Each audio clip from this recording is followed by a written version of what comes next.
been recently hearing a lot more of, I asked about this relationship and how to navigate a difficult time in a relationship. And so turning to AI for more interpersonal ideas or guidance, and it becomes really, I think, quite scary when it's so unregulated. So anyway, I'm going to sort of move back to talking more about the attachment piece, and then we'll weave in and obviously invite everyone to talk more about their thoughts and feelings about all of the AI things in the world, because they are so obviously artificial attachments. Like even just when we talk about artificially connecting with someone, that is exactly what we're doing when we're engaging with a chatbot in that way. So it should be noted that attachment styles are not fixed, and nor are our secondary attachment strategies. So these are just what we implement when connection is scarce and there's a need to substitute for comfort or release in pain. So when we're, in kind of more anxiously attached, which I am for sure, I can become, I'll use myself, hyperactivated and want to lean on things in a moment where maybe someone's not around, or I need to kind of get myself a little bit calm down. I might sort of reach to things that might turn down the volume because I might be a little bit more activated in a certain moment, or I might turn it up because I'm feeling like anxious in that moment, and maybe text someone like crazy, why haven't you gotten back to me? So all of these are just strategies that we use and are not set in stone. And so they're fluid, and among different relationships and in different stages of our life, we lean on them differently.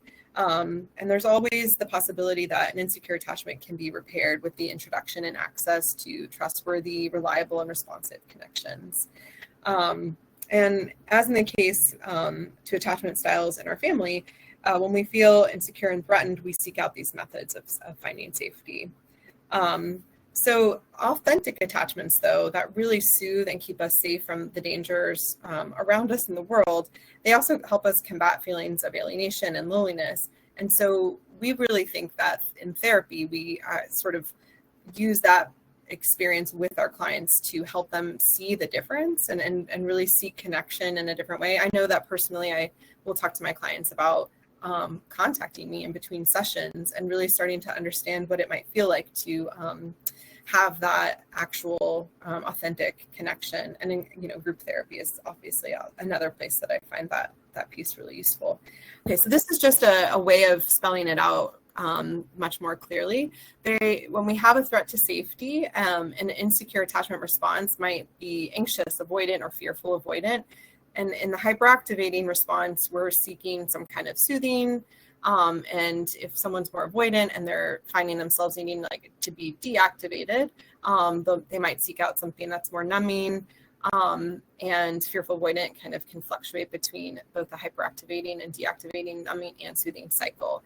And like we said, none of this is static.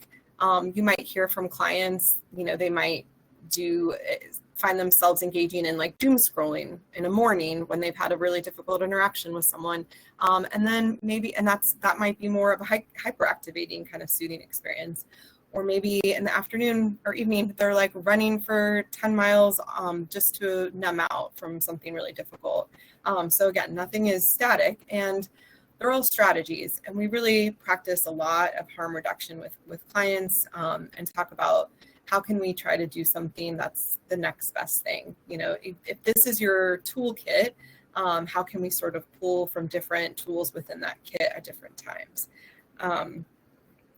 Okay, I think there's one more visual. Yeah. Okay. So I don't know if you guys can read my face might be blocking some of it, but in the hyperactivating category, attachment and anxiety, including fear of abandonment, manifested as a strong desire for extreme closeness with others. That's where my texting can be like, why aren't you getting back to me?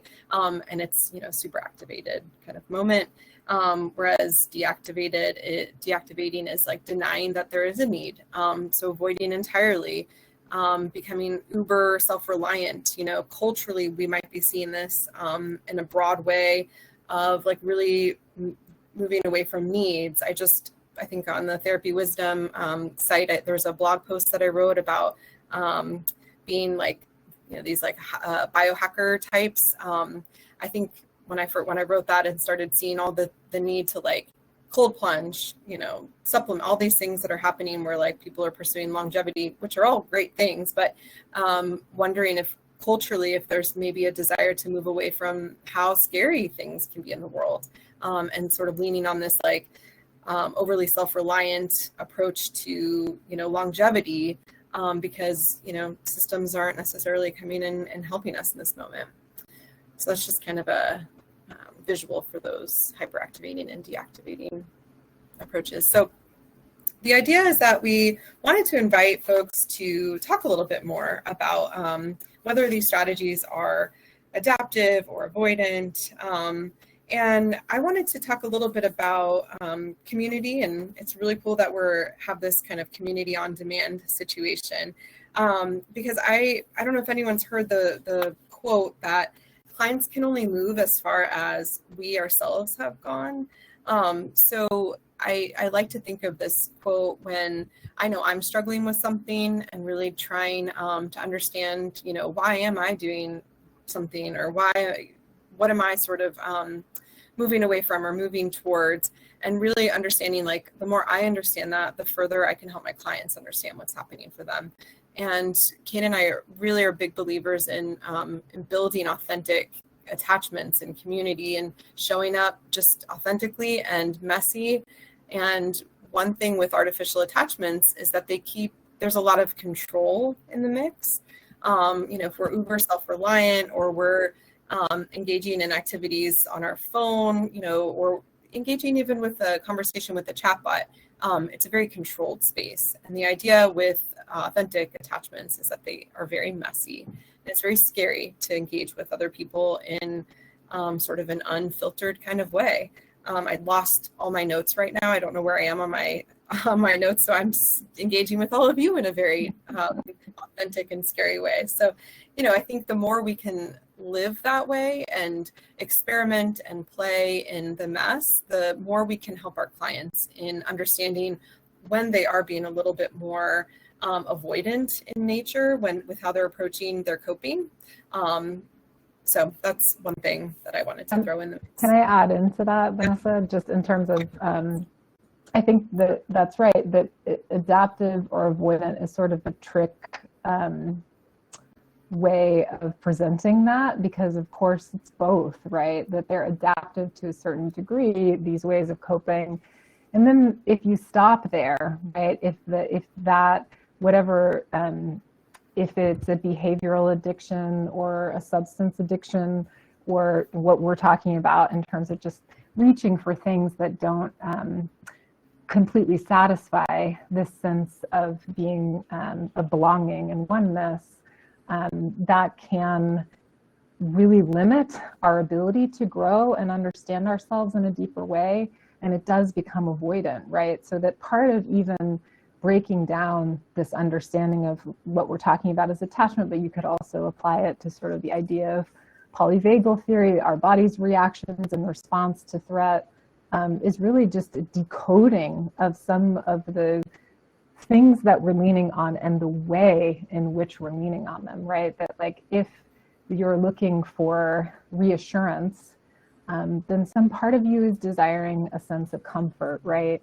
If you're looking to avoid or deactivate, that's really a pain avoidance, right? And those are two sides of the same coin, as we know. This sort of comfort seeking and pain avoidance are just ways of keeping ourselves safe.